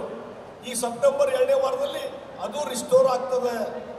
ಮತ್ತು ನಾನು ಇನ್ನೊಂದು ರಿಕ್ವೆಸ್ಟ್ ಮಾಡಿದ್ದೀನಿ ವಿಮಾನಯಾನ ಸಚಿವರಿಗೆ, ಬೆಳಗಾವಿಯಿಂದ ಪುಣಾದೊಂದು ಹೊಸ ಪರ್ಮಿಷನ್ ಕೊಡ್ರಿ, ಸ್ಲಾಟ್ ಕೊಡಬೇಕಲ್ಲಿ. ಮತ್ತು ಇಂಡಿಗೋದವ್ರು ರಿಕ್ವೆಸ್ಟ್ ಮಾಡಿದ್ದೀನಿ ಬೆಳಗಾವಿಯಿಂದ ಪುಣಾಕ್ಕೆ ಇದಕ್ಕೆ ನಮ್ಮ ಚೆನ್ನೈಗೆ ಒಂದು ಹೊಸ ಫ್ಲೈಟ್ ಮಾಡಲಿಕ್ಕೆ ಹೇಳಿದ್ದೇನೆ. ಅವೆಲ್ಲ ಆಗ್ತವೆ. ಇನ್ನೂ ಹಲವಾರು ಬೇಡಿಕೆಗಳಿದ್ದಾವೆ. ಎಲ್ಲೆಲ್ಲಿ ಅವಶ್ಯಕತೆ ಇದೆ ಅದಕ್ಕೇನು ಒತ್ತಾಯ ಮಾಡಬೇಕು ಅದೆಲ್ಲ ಒಂದು ಪ್ರಯತ್ನ ನಡೀತಾ ಇದೆ ಅನ್ನುವಂಥ ಮಾತನ್ನು ಈ ಸಂದರ್ಭದಲ್ಲಿ ಹೇಳ್ತೀನಿ. ಆ ಹಿನ್ನೆಲೆಯಲ್ಲಿ ಇವತ್ತು ಬೆಳಗಾವಿ ಏರ್ಪೋರ್ಟ್ ನಮ್ಮದು ಮುಂದಿನ ಗುರಿ ಅಂತಾರಾಷ್ಟ್ರೀಯ ಏರ್ಪೋರ್ಟ್ ಮಾಡಬೇಕು. ಅಂತಾರಾಷ್ಟ್ರೀಯ ಏರ್ಪೋರ್ಟ್ ಅದಕ್ಕೆ ಎಲ್ಲ ರೀತಿಯಾದಂಥ ಒಂದು ಪ್ರಯತ್ನ, ಅದಕ್ಕೊಂದು ಏನು ಬೇಸ್ ಕ್ರಿಯೇಟ್ ಮಾಡಬೇಕು, ಆ ಬೇಸ್ ಕ್ರಿಯೇಟ್ ಮಾಡುವಂಥ ಕೆಲಸವೂ ಸಹಿತ ನಾವು ಮಾಡ್ತಾ ಇದ್ದೇವೆ ಅನ್ನುವಂಥ ಮಾತನ್ನು ಹೇಳ್ತೀನಿ. ಅದಕ್ಕಾಗಿ ಇವತ್ತೇನು ಇಲ್ಲಿ ಜನಸಾಮಾನ್ಯರು ಇವತ್ತೇನು ನಮ್ಮ ಜೊತೆ ಪ್ರೀತಿ ವಿಶ್ವಾಸ ತೋರಿಸಿದ್ರಿ, ಆಶೀರ್ವಾದ ಮಾಡಿದ್ರಿ, ಅದಕ್ಕೆ ತಕ್ಕದಾದ ರೀತಿಯಲ್ಲಿ ಇವತ್ತು ನಿಮ್ಮ ಸೇವೆ ಮಾಡಬೇಕನ್ನುವಂಥ ಒಂದು ಅವಕಾಶ ಸಿಕ್ಕಿದೆಯಲ್ಲ. ನನ್ನ ಒಂದೇ ಒಂದು ಗುರಿ ಇದೆ, ಬೆಳಗಾವಿಯನ್ನು ಇಡೀ ರಾಜ್ಯದಲ್ಲಿ ದೇಶದಲ್ಲಿ ಒಂದು ಸೆಂಟ್ರಲ್ ಸ್ಟೇಜಿಗೆ ತರಬೇಕು ಅನ್ನೋ ಆಸೆ ಇದೆ. ಅದನ್ನು ತಗೊಂಡ್ಬರ್ತೀವಿ. ಅದರ ಜೊತೆಗೆ ಪರಿಪೂರ್ಣವಾದಂಥ ಒಂದು ಮಾದರಿಯಾದಂಥ ಲೋಕಸಭಾ ಕ್ಷೇತ್ರ ಬೆಳಗಾವಿ ನಗರ ಒಂದು ಮಾದರಿಯಾದಂಥ ನಗರ ಮಾಡಬೇಕಂತೇಳಿ ಒಂದು ಆಸೆ ಹೊತ್ಕೊಂಡು ಕೆಲಸ ಮಾಡ್ತಿದ್ದೇನೆ. ನಿಮ್ಮೆಲ್ಲರ ಸಹಕಾರ ಇದ್ದರೆ ಡೆಫಿನೆಟ್ಲಿ ಅದನ್ನು ನಾನು ಸಾಧನೆ ಮಾಡ್ತೀನಿ ಅನ್ನುವಂಥ ಮಾತನ್ನು ಈ ಸಂದರ್ಭದಲ್ಲಿ ನಾನು ಹೇಳಬಯಸ್ತೇನೆ. ಇನ್ನೂ ಹಲವಾರು ಸುಧಾರಣೆಗಳು ಮಾಡಲಿಕ್ಕೆ ಅವಕಾಶ ಇದೆ. ಇನ್ನು ಇನ್ನೊಂದು ಭಾಳ ಮುಖ್ಯವಾಗಿ ಇವತ್ತು ಬೆಳಗಾವಿ ನಗರದಲ್ಲಿ ಎಂಟರ್ ಆಗುವಾಗ ಏನೊಂದು ಎಲಿವೇಟೆಡ್ ರಸ್ತೆ ಬೇಕಾಗಿದೆ. ರಾಜ್ಯ ಸರ್ಕಾರದ ಮಂಜೂರು ಮಾಡಿದೆ ಎಲಿವೇಟೆಡ್ ರಸ್ತೆ. ಆದಷ್ಟು ಬೇಗನೆ ಅದು ಒಂದು ಕೆಲಸ ಚಾಲೂ ಆಗ್ತದೆ. ಮತ್ತು ಇನ್ನೊಂದು ನಾನು ಇಲ್ಲಿ ಉಸ್ತುವಾರಿ ಮಂತ್ರಿಗಳಿಂದ ಹೇಳಿದ್ದೆ. ನಾವು ಇವತ್ತು ಸಾಂಬ್ರಾ ಏರ್ಪೋರ್ಟ್ ಇದೆ. ಸಾಂಬ್ರಾ ಏರ್ಪೋರ್ಟಿಗೆ ಹೋಗುವಂಥ ರಸ್ತೆ ನಗರದಿಂದ ಅಲ್ಲಿ ಹೋಗುವಂಥ ಸಾಂಬ್ರಾ ಎಂಟ್ರೆನ್ಸ್ಗೆ 4 ಲೈನ್ ರಸ್ತೆ ಆಗಬೇಕನ್ನುವಂಥದ್ದು ನನ್ನ ಬೇಡಿಕೆ ಇತ್ತು. ಮತ್ತು ಸಾಂಬ್ರಾ ಏರ್ಪೋರ್ಟ್ ಎಂಟ್ರೆನ್ಸ್ಗೆ ಅಲ್ಲಿ ಒಂದಿಷ್ಟು ಲ್ಯಾಂಡ್ ಎಕ್ವಿಷನ್ ಮಾಡಬೇಕಾಗಿತ್ತು. ಅದಕ್ಕೂ ಸಹಿತ ನೀವು ನಿಮ್ಮ ರಾಜ್ಯ ಸರ್ಕಾರದಿಂದ ಮಾಡಿರಿ ಅಂತ ನಾನು ರಿಕ್ವೆಸ್ಟ್ ಮಾಡಿದ್ದೆ. ಈಗ ಜಿಲ್ಲಾ ಉಸ್ತುವಾರಿ ಸಚಿವರು ಅದಕ್ಕೆ ಮಂಜೂರು ಮಾಡಿದ್ದಾರೆ. ಇನ್ನು ಸಾಂಬ್ರಾ ರಸ್ತೆ 4 ಲೈನ್ ರಸ್ತೆ ಆಗ್ತದೆ ಮತ್ತು ಅದು ಎಂಟ್ರೆನ್ಸು ಇನ್ನೂ ಹೆಚ್ಚು ಅಗಲ ಆಗ್ತದೆ ಅನ್ನುವಂಥ ಮಾತನ್ನು ಈ ಸಂದರ್ಭ ಹೇಳ್ತೀನಿ. ಮತ್ತು ಇದ್ರ ಜೊತೆಗೆ ಎಲಿವೇಟೆಡ್ ರಸ್ತೆನೂ ಸಹಿತ ಇವತ್ತು ನಾವು ಮಾಡ್ತಾ ಇದ್ದೇವೆ ಅನ್ನುವಂಥ ಮಾತನ್ನು ಹೇಳಿ, ಮತ್ತು ನಮ್ಮದೊಂದು ಬೇಡಿಕೆ ಇದೆ ಇವತ್ತು ಕೇಂದ್ರ ಸರ್ಕಾರಕ್ಕೆ. ಏನಂದರೆ ಈ ಒಂದು ವಿಮಾನ ನಿಲ್ದಾಣ ಇಲ್ಲ, ವಿಮಾನ ನಿಲ್ದಾಣಕ್ಕೆ ರಾಣಿ ಕಿತ್ತೂರು ಚೆನ್ನಮ್ಮ ವಿಮಾನ ನಿಲ್ದಾಣ ಹೆಸರಿಡಬೇಕನ್ನುವಂಥ ಬೇಡಿಕೆ ಇದೆ. ಒತ್ತಾಯ ಈಗಾಗಲೇ ಮಾಡ್ತಾ ಇದ್ದೇವೆ. ಆದಷ್ಟು ಬೇಗನೆ ಅಲ್ಲಿ ನಿರ್ಧಾರ ಆಗುವಂಥ ಎಲ್ಲ ಚಾನ್ಸಸ್ ಇದೆ ಅನ್ನುವಂಥ ಮಾತನ್ನು ಈ ಸಂದರ್ಭದಲ್ಲಿ ಹೇಳಿ, ಒಂದು ನಾವೆಲ್ಲರೂ ಈಗ ನಾನು MP ಆಗಿದ್ದೇನಲ್ಲ, ಒಂದು ನನಗೆ ಖುಷಿ ತರುವಂಥದ್ದು ಇವತ್ತು ನಾವೆಲ್ಲರೂ ಭಾಗ್ಯವಂತರು ಅಂತ ತಿಳ್ಕೊಂಡಿದ್ದೆ. ಯಾಕಂದ್ರೆ ನರೇಂದ್ರ ಮೋದಿ ಅಂತ ಒಬ್ಬ ನಾಯಕತ್ವ, ಬಲಾಢ್ಯ ನಾಯಕತ್ವ, ಇಡೀ ಜಗತ್ತಿಗೆ ಮಾದರಿಯಾದಂಥ ಒಬ್ಬ ನರೇಂದ್ರ ಮೋದಿಯವರು ಅವ್ರ ಕೈಗಳಿಗೆ ನಾವೆಲ್ಲ ಕೆಲಸ ಮಾಡ್ತಿದ್ದಲ್ಲ, ಇದು ನಮ್ಮ ಹೆಮ್ಮೆ, ನಮ್ಮ ಅಭಿಮಾನ ಅನ್ನುವಂಥ ಮಾತನ್ನು ಹೇಳ್ತಾರೆ. ಇವತ್ತು ಜಗತ್ತಿನಲ್ಲೇ ಇವತ್ತು ನಂಬರ್ 1 ಸ್ಥಾನದಲ್ಲಿದ್ದಾರೆ ಮೋದಿಯವರು. ನಂಬರ್ 1 ಸ್ಥಾನದಲ್ಲಿ ನಾಯಕರಲ್ಲಿ. ಇವತ್ತು ಅಮೇರಿಕದ್ದು ಎಷ್ಟೇ ಟ್ಯಾರಿಫು ಎಲ್ಲ ಏರಿಕೆ ಮಾಡಿ 50%. ಮೋದಿಯವರು ಮೊನ್ನೆ ಹೇಳಿದರು ಏನು ಬೇಕಾದಾಗಲಿ ಇವತ್ತು ದೇಶದ ರೈತರ ಜನಸಾಮಾನ್ಯರ ಹಿತಾಸಕ್ತಿಯನ್ನು ಕಾಪಾಡಿಕೊಳ್ಳೋಕ್ಕೆ ಆಟ್ ಎನಿ ಕಾಸ್ಟ್, ಯಾವುದೇ ಕಾಸ್ಟ್ ಬೇರ್ ಮಾಡಿದ್ರು ನಾನು ಅದನ್ನು ರಕ್ಷಣೆ ಮಾಡ್ತೀನಿ ಅನ್ನುವಂಥ ಮಾತು ಹೇಳಿದ್ರಲ್ಲ, ಇದು ಇವತ್ತು ನಮ್ಮ ಭಾರತೀಯರಲ್ಲಿ ಒಂದು ಧೈರ್ಯ ಬಂದಿದೆ ಅನ್ನುವಂಥ ಮಾತಾಡ್ತೀನಿ. ಒಂದಿನ ಇಲ್ಲಿ ಹೇಳ್ಬೇಕಾಗ್ತದೆ, ಈ ರೀತಿಯಾದಂಥ ಒಂದು ಕಾನ್ಫಿಡೆನ್ಸ್ ಇದ್ದರೆ, ದೇಶಾಭಿಮಾನ ಇದ್ದರೆ ಬಹುಶಃ ಯಾವ ದೇಶನೂ ನಮ್ಮನ್ನು ಏನೂ ಮಾಡಲಿಕ್ಕೆ ಸಾಧ್ಯ ಇಲ್ಲ. ಅಮೇರಿಕ ಸಹಿತ ನಮ್ಮನ್ನು ಏನೂ ಮಾಡಲಿಕ್ಕೆ ಸಾಧ್ಯ ಇಲ್ಲ. ಕೊನೆಗೊಂದು ಬರ್ತದೆ, ಅವರೇ ಬಂದು ಇಲ್ಲಪ್ಪ ಮೋದಿಯವರು ನಾವು ನೀವು ರಾಜಿ ಮಾಡಿಕೊಂಡು ಇದನ್ನು ಸರಿ ಮಾಡೋದು ಅಂಥದ್ದು ಇವತ್ತು ಬಂದೇ ಬರ್ತದೆ. ಆ ಟೈಮ್ ಬರ್ತದೆ. ಯಾಕಂದರೆ ಇದು ಇಂಡಿಯಾ, ಭಾರತ ದೇಶ ಎಲ್ಲ ದೇಶಗಳಿಗೆ ಒಂದು ದೊಡ್ಡ ಮಾರ್ಕೆಟ್ ಇದು. ಈಗ ನಾಳೆ ನಾನು ಇತ್ತೀಚೆಗೆ ಅಮೇರಿಕ ಹೋಗಿದ್ದೆ. ಅಲ್ಲಿದ್ದಂಥ ಸಾಕಷ್ಟು ಭಾರತೀಯರು ನಮ್ಮ ಜೊತೆ ಇಂಟ್ರಾಕ್ಷನ್ ಮಾಡಿದರು. ಅವ್ರು ಹೇಳ್ತಾ ಇದ್ರು, ಭಾರತ ದೇಶದಿಂದ ಇಷ್ಟೊಂದು ಪ್ರಾಡಕ್ಟ್ಸ್ ಇಲ್ಲಿ ಬರ್ತಾ ಇದ್ದಾವೆ, ಏನಾದರೂ ಭಾರತ ದೇಶ ಆ ಪ್ರಾಡಕ್ಟ್ಸು ಅಮೇರಿಕಕ್ಕೆ ಬರೋದು ನಿಂತರೆ ಇಲ್ಲಿಯ ಜನಜೀವನ ಭಾಳಷ್ಟು ತೊಂದರೆಗೆ ಇರ್ತಕ್ಕಂಥ ಅನ್ನುವಂಥ ಮಾತನ್ನು ಅಲ್ಲಿದ್ದಂಥ ಭಾರತೀಯರು. ಅದಕ್ಕಾಗಿ ಇವತ್ತಿಲ್ಲ ನಾಳೆ ಟ್ರಂಪ್ ಅವರು ಮೋದಿಯವ್ರ ಕಡೆ ಬರಬೇಕು, ಹೊಂದಾಣಿಕೆ ಆಗಬೇಕು, ಮತ್ತೆ ಒಂದು ಹೊಸ ವಾತಾವರಣ ನಿರ್ಮಾಣ ಆಗಬೇಕು. ಹಾಗೇ ಆಗ್ತದೆ ಅನ್ನುವಂಥ ವಿಶ್ವಾಸ ಇದೆ. ಅದಕ್ಕಾಗಿ ನರೇಂದ್ರ ಮೋದಿಯವರು ಈ ದೇಶದಲ್ಲಿ ಒಂದು ಬದಲಾವಣೆ ತರುವಂಥ ಕೆಲಸವನ್ನು ಮಾಡ್ತಿದ್ರೆ ಅವರ ಕೈಗಳನ್ನು ಬಲಪಡಿಸುವಂಥ ಕೆಲಸ ನಾವೆಲ್ಲ ಮಾಡೋಣ. ಅದಕ್ಕೆ ನಿಮ್ಮೆಲ್ಲರ ಒಂದು ಸಹಕಾರ ಬೇಕೇ ಬೇಕು ಅನ್ನುವಂಥದ್ದು ನಾನು ಈ ಸಂದರ್ಭದಲ್ಲಿ ಹೇಳಿ, ಈಗ ಒಂದೇ ಭಾರತ ಇನ್ನೂ ಮಾತಾಡಲಿಕ್ಕೆ ಸಾಕಷ್ಟು ವಿಚಾರಗಳಿದ್ದು ನಾನು ಹೆಚ್ಚಿಗೆ ಮಾತಾಡೋದಿಲ್ಲ. ಮತ್ತು ಬೇರೆ ಸಂದರ್ಭದಲ್ಲಿ ಮಾತಾಡೋಣಂತ ಬೆಳಗಾವಿ ಅಭಿವೃದ್ಧಿ ಬಗ್ಗೆ ಚಿಂತನೆಯನ್ನು ಮಾಡೋಣ. ಇನ್ನೊಂದು 2-3 ಕಿಲೋಮೀಟರ್ದಲ್ಲಿ ಟ್ರೈನ್ ಬರ್ತಾ ಇದೆ, ಇನ್ನೊಂದು 5 ನಿಮಿಷದಲ್ಲಿ ಬರ್ಬೋದು. ಅದನ್ನು ವೆಲ್ಕಮ್ ಮಾಡೋಣ. ಇದರ ಮುಖಾಂತರ ಬೆಳಗಾವಿ ಹೊಸ ಬದಲಾವಣೆ ತರೋಣ ಅನ್ನುವಂಥ ಮಾತನ್ನು ಈ ಸಂದರ್ಭದಲ್ಲಿ ಹೇಳಿ, ಇವತ್ತು ನೀವೆಲ್ಲ ಸಹಕಾರ ಕೊಟ್ಟಿದ್ದಕ್ಕಾಗಿ ಎಲ್ಲರಿಗೂ ನಾನು ಅಭಿನಂದನೆ ಸಲ್ಲಿಸಿ ನನ್ನ 4 ಮಾತು ಮುಗಿಸ್ತೇನೆ. नमस्कार. जय हिंद, जय कर्नाटक. राज्यसभा सदस्य इराणा कडाडी म्हणाले की बेळगावला वंदे भारत रेल्वे यावी म्हणून 2023 पासून मी आणि त्यावेळी खासदार असलेल्या मंगला अंगडी यांनी प्रयत्न केले. येथील लोक दिल्लीला गेल्यावर केंद्रीय रेल्वे मंत्र्यांची भेट घडवून आणली होती. तेव्हा एक प्रायोगिक स्वरूपात वंदे भारत रेल्वे सोडली होती. मात्र तांत्रिक बिघाडामुळे ती पुढे चालू राहिली नाही. त्यानंतर सातत्यपूर्ण प्रयत्नांमुळे आता वंदे भारत रेल्वे आली आहे असे त्यांनी सांगितले. ಬೆಳಗಾವಿ ಮತ್ತು ಬೆಳಗಾವಿ ಜಿಲ್ಲೆಯ ಜನರ ಬಹುದಿನದ ಬೇಡಿಕೆಯಾಗಿತ್ತು. ನಮ್ದು ಇಷ್ಟು ದೊಡ್ಡ ಸಿಟಿ ಅದ, ನಮಗೂ ಒಂದೇ ಭಾರತ್ ಬರಬೇಕು ಅನ್ನುವಂಥ ಒಂದು ಕೂಗಿತ್ತು ಭಾಳ ದಿವಸದಿಂದ. ನಾವು ಶ್ರೀಮತಿ ಮಂಗಲಾ ಅಂಗಡಿಯವರು MP ಇದ್ದಂಥ ಸಂದರ್ಭದಲ್ಲಿ ನಾವು ಪ್ರಯತ್ನ ಮಾಡಿದ್ದೀವಿ. ಅವಾಗ 2023 ಒಂದ್ಸಲ ಕೇಂದ್ರ ರೈಲ್ವೆ ಸಚಿವರ ಅನುಮತಿ ಮೇರೆಗೆ ಟ್ರಯಲ್ ರನ್ನು ಕೂಡ ಆಗಿತ್ತು. ನಾವು ಅವಾಗ ಯಾವ್ದು ಕೇಳಿದ್ದು ಅಂತಂದ್ರೆ, ಎಲ್ಲಿ ಧಾರವಾಡದವರೆಗೆ ಬಂದು ನಿಲ್ತದ ಬೆಂಗಳೂರಿನಿಂದ, ಆ ಟ್ರೈನನ್ನು ಎಕ್ಸ್ಟೆನ್ಷನ್ ಮಾಡ್ರಿ ಅಂತೇಳಿ ನಾವು ಕೇಳಿದ್ವಿ. ಒಪ್ಪಿಕೊಂಡು ಅವರು ಟ್ರಯಲ್ ರನ್ ಮಾಡಿದ್ರು. ಅದರ ನಂತರ ಅವರ ಇಲ್ಲ ಭಾಳಷ್ಟು ಸಮಯ ತೊಂದರೆ ಆಗ್ತಾ ಇದೆ, ವಾಯಾ ಲೋಂಡಾ ಬರಬೇಕಾದ್ರೆ ಸುಮಾರು 2-2.5 ಗಂಟೆ ಜಾಸ್ತಿ ಸಮಯ ತಗೋತಾ ಇದೆ. ಹೀಗಾಗಿ ಈ ವಂದೇ ಭಾರತದ ಕಾನ್ಸೆಪ್ಟ್ ಹೆಂಗಂದ್ರೆ 8 ಅವರ್ಗಿಂತ ಜಾಸ್ತಿ ಪ್ರಯಾಣ ಆಗಬಾರ್ದು ಅನ್ನುವಂಥ ಒಂದು ಕಾನ್ಸೆಪ್ಟ್ ಇಟ್ಕೊಂಡು ಪ್ರಾರಂಭ ಮಾಡಿರುವಂಥದ್ದು. ಅಂದರೆ ಅದರ ಕಾಸ್ಟು ಜಾಸ್ತಿ ಇರ್ತದೆ, ಪ್ರಯಾಣದ ಅವಧಿನೂ ಕಡಿಮೆ ಇರಬೇಕಾಗ್ತದೆ. ಹೀಗಾಗಿ ಅದು ಕಾರ್ಯ ಸಾಧ್ಯ ಇಲ್ಲ ಅಂಥೇಳಿ ಅವತ್ತು ನಮಗೆಲ್ಲ ಕನ್ವಿನ್ಸ್ ಮಾಡಿದ್ರು. ಬಹುಶಃ ನಾನು ನೆನಪು ಮಾಡ್ಕೊಳ್ತೀನಿ, ಇಲ್ಲಿ ಬೆಳಗಾವಿ ಅನೇಕ ಜನ ಭಾಳ ಒತ್ತಾಯ ಮಾಡಿದ್ರು. ಅವಾಗ ನಾನು ಕೊನೆಗೆ ಬ್ಯಾಸೊತ್ತಿ ಇವ್ರನ್ನೆಲ್ಲ ಅಲ್ಲೇ ಕರ್ಕೊಂಡು ಹೋದೆ ಮಿನಿಸ್ಟ್ರ್ ಕಡೆ. ಅವಾಗ ಮಿನಿಸ್ಟ್ರ್ ಹೇಳಿದ್ರು, ಈ ಟ್ರೈನ್ ಆಗೋದಿಲ್ಲ, ನೀವು ಬೇರೆ ಏನಾರು ಡಿಮ್ಯಾಂಡ್ ಮಾಡಿರಿ ಅಂತಂದರು. ತಕ್ಷಣ ನಾವೇನು ಡಿಮ್ಯಾಂಡ್ ಮಾಡಿದ್ವು ಅಂತಂದ್ರೆ, ಬೆಳಗಾವಿಯಿಂದ ಕನಿಷ್ಠ ಪುಣಾ ತನಕರೇ ನಮ್ಗೆ ಒಂದೇ ಭಾರತ್ ಕೊಡಬೇಕನ್ನುವಂಥ ವಿನಂತಿಯನ್ನು ಮಾಡಿದ್ವಿ. ಯಾವಾಗಿದು 2023 ಆ ಸಂದರ್ಭದೊಳಗೆ. ಮುಂದೆ 2024 ಲೋಕಸಭಾ ಚುನಾವಣೆ ಬರೋದಿತ್ತು. ಅವ್ರು ಒಪ್ಕೊಂಡ್ರು ಮಂತ್ರಿಗಳು, ಇಲ್ಲ ನಾನು ಬಿಡ್ತೀನಿ ಅಂತೇಳಿ. ನಾನು ಅವ್ರಿಗೆ ಆಗ್ರಹ ಮಾಡಿದೆ, ನೀವು ಒಪ್ಕೊಂಡ್ರೆ ಆಗೋದಿಲ್ಲ, ನೆಕ್ಸ್ಟ್ ಚುನಾವಣೆ ಬರೋದು ಲೋಕಸಭಾ ಚುನಾವಣೆ. ಹೀಗಾಗಿ ಚುನಾವಣೆ ಬಂದ ನಂತರ ನೀವು ಅಕಸ್ಮಾತ್ ಕೊಡಲಿಲ್ಲ ಅಂದ್ರೆ ಮುಂದಿನವ್ರು ನಾವು ಹೆಂಗೆ ಹೇಳೋದು, ಹಿಂದಿನ ಮಂತ್ರಿ ಒಪ್ಕೊಂಡಿದ್ರು ಅಂತೇಳಿ, ಅದಕ್ಕೊಂದು ರೈಟಿಂಗ್ದಾಗ ಕೊಡ್ರಿ ಅಂತ ಹೇಳಿದ್ವಿ ನಾವು. ಅವತ್ತು ನನಗವರು ರೈಟಿಂಗ್ದಾಗ ಒಂದು ಪತ್ರ ಕೊಟ್ಟರು, ಇಲ್ಲ ನಾವು ಒಪ್ಕೊಂಡ ಪ್ರಕಾರ ನಾವು ಎಲೆಕ್ಟ್ರಿಫಿಕೇಶನ್ ಆಗ್ತಾ ಇದೆ, ಆ ಎಲೆಕ್ಟ್ರಿಫಿಕೇಶನ್ ಆದ ನಂತರ ರೈಲ್ವೆ ಇಲಾಖೆ ಒಪ್ಕೊಂಡದ, ನಾವು ಅಲ್ಲಿ ವಂದೇ ಭಾರತ್ ಟ್ರೈನನ್ನು ಪುನಃ ತನಕ ಓಡಿಸ್ತೀವಿ ಅಂತೇಳಿ ಒಪ್ಕೊಂಡ್ರು. ಆ ಪ್ರಕಾರ ಯಾವಾಗ ಚುನಾವಣೆ ಮುಗಿದು ಮತ್ತೊಂದು ಸಲ ಸರ್ಕಾರ ಆಯಿತು, ಸುದಯದಿಂದ ಅವರೇ ಸಚಿವರಾಗಿದ್ದರು. ಹೀಗಾಗಿ ಅವರು ವಾಪಸ್ ಅದನ್ನು ನಮಗೆ ವಂದೇ ಭಾರತ್ ಟ್ರೈನನ್ನು ಪುನಃ ಅವರಿಗೆ ಬಿಟ್ಟು ಕೊಟ್ಟರು ಅನ್ನುವಂಥ ಘಟನೆಯನ್ನು ನಾನು ನೆನಪು ಮಾಡ್ಕೊಳ್ಳಿಕ್ಕೆ ಇಚ್ಛೆ ಪಡ್ತೀನಿ. ನಮ್ಮ ಜನ ಬೆಳೀತಿದ್ರು, ವಂದೇ ಭಾರತ್ ನೀವು ತಗೋಲಿಲ್ಲ, ನಮಗೆ ನೀವು ಬೆಳಗಾವಿದವ್ರು ರಿಕ್ ಹಿಡಿಲಿಲ್ಲ ಅಂತೇಳಿ. ನಾನು ಸ್ಪಷ್ಟಪಡಿಸ್ತೀನಿ, ಇವತ್ತ ತಡ ಆಗಿದ್ದಕ್ಕೆ ನಮ್ಗೆ ನುಕ್ಸಾನ್ ಆಗಿಲ್ಲ. ಒಂದು ಪುನಃ ವಂದೇ ಭಾರತ್ ಸಿಕ್ತು ನಮಗೆ, ಮತ್ತು ಇವತ್ತು ಬೆಳಗಾವಿಯವರೆಗೆ ವಂದೇ ಭಾರತ್ ಇವತ್ತು ನಮ್ಗೆ ಸಿಗ್ತಾ ಇದೆ. ಅದರ ಸಮಯ ಇವತ್ತು ನಾನು ನೋಡ್ತಾ ಇದ್ದೀನಿ, ಅನೇಕ ಕಮೆಂಟ್ಗಳು ಬರ್ತಾ ಇದ್ದಾವೆ ವಾಟ್ಸಪ್ನೊಳಗೆ. ಇಲ್ಲ ಬೆಳಗ್ಗೆ 5:20 ಅಷ್ಟು ಬೇಗ ಯಾರು ಎದ್ದು ಹೋಗ್ಬೇಕು ಅನ್ನುವಂಥ ಒಂದು ಕಲ್ಪನೆ ಇಟ್ಕೊಂಡು ಭಾಳಷ್ಟು ಜನ ಮಾತಾಡ್ತಾ ಇದ್ದಾರೆ.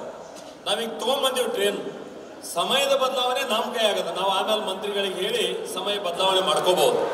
ಯಾಕಂತಂದ್ರೆ ಈಗ ನಾನು ಕೇಳಿದಂಗೆ ಭಾಳಷ್ಟು ಜನರ ಅಭಿಪ್ರಾಯ ಏನದ ಅಂದ್ರೆ, ಬೆಳಿಗ್ಗೆ 5:20 ಹೋಗೋ ಟ್ರೈನನ್ನು ನೀವು ಅಲ್ಲಿಂದ ಮಧ್ಯಾಹ್ನ ಏನು ವಾಪಸ್ ಬರ್ತದಲ್ಲ, ಮಧ್ಯಾಹ್ನ ವಾಪಸ್ ಬರೋದು ಬರಲ್ಲ, ಆ ರೂಟ್ ಕರೆಕ್ಟ್ ಅದ. ವಾಪಸ್ ಬಂದು ರಾತ್ರಿ ಟ್ರೈನ್ ನಮ್ಮ 2 ಫುಲ್ ಹೊಂಟಾವು. ಒಂದು ಬೆಳಗಾವಿ ಸೂಪರ್ ಫಾಸ್ಟ್, ದಿವಂಗತ ಸುರೇಶ್ ಅಂಗಡಿ ಅವರು ಇದ್ದಾಗ ಮಾಡಿದಂಥ ಒಂದು ಟ್ರೈನ್, ಅದು ಕೂಡ ಫುಲ್ ಹೊಂಟದ. ಅದಕ್ಕಿಂತ ಮೊದಲ ರಾಣಿ ಚೆನ್ನಮ್ಮ ಟ್ರೈನು ಕೂಡ ಇತ್ತು. ಹೀಗಾಗಿ ಆ ರಾಣಿ ಚೆನ್ನಮ್ಮನೂ ಫುಲ್ ಹೊಂಟದ.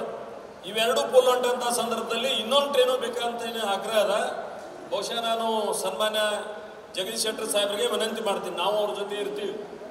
ಆ ಟ್ರೈನನ್ನು ನಾವು ಮಧ್ಯಾಹ್ನ ಆ ಕಡೆಯಿಂದ ಬಿಟ್ಟು, ಯಾವ ವಂದೇ ಭಾರತ್ ಟ್ರೈನ್ ಅದ ಇಲ್ಲಿ ಮಧ್ಯಾಹ್ನ ಬಂದು ವಾಪಸ್ ರಾತ್ರಿ ಇಲ್ಲಿಂದ ವಾಪಸ್ ಹೊರಟ್ರೆ ನಮ್ಮ ಜನರಿಗೆ ಹೆಚ್ಚು ಅನುಕೂಲ ಆಗ್ತದೆ ಅನ್ನುವಂಥ ಒಂದು ಡಿಮ್ಯಾಂಡನ್ನು ಭಾಳ ಜನ ಮಾಡ್ತಾ ಇದ್ದಾರೆ. ಅದನ್ನು ಪರಿಶೀಲನೆ ಮಾಡೋದು ಮುಂದಿನ ದಿವಸಗಳು. ಇದು ಒಂದು. ಅದ್ರ ಜೊತೆಗೆ ನಿಂತಿಲ್ಲಿದು ಅಂದ್ರೆ ಈ ವಂದೇ ಭಾರತ್ ಕೊಟ್ಟರು ಅಲ್ಲಿ ಮುಗಿತಂತ ಅಲ್ಲ, ಭಾಳಷ್ಟು ಡಿಮ್ಯಾಂಡ್ ಇದಾವೆ ನಮ್ಮ ಕಡೆ. ಅಂದ್ರೆ ಈಗ ಯಾವ ಸೂಪರ್ ಫಾಸ್ಟ್ ಟ್ರೈನ್ ಇಲ್ಲಿ ಬೆಳಗಾವಿಯಿಂದ ಹೋಗ್ತದೆ 9:15 ಹೋಗ್ತದೆ. ನಾನು ಯಾಕೆ ಇದನ್ನು ಪ್ರಸ್ತಾಪ ಮಾಡ್ತಾ ಇದ್ದೇನೆ, ನಮ್ಮ ಹಿಡಿಯರ ಮದಾರಿ आपको कन्नड़ मालूम होते क्या है? नहीं तो आपको सिब्बंदी को बताओ, मैं क्या बोल रहे हैं वो टिप्पण करने के लिए.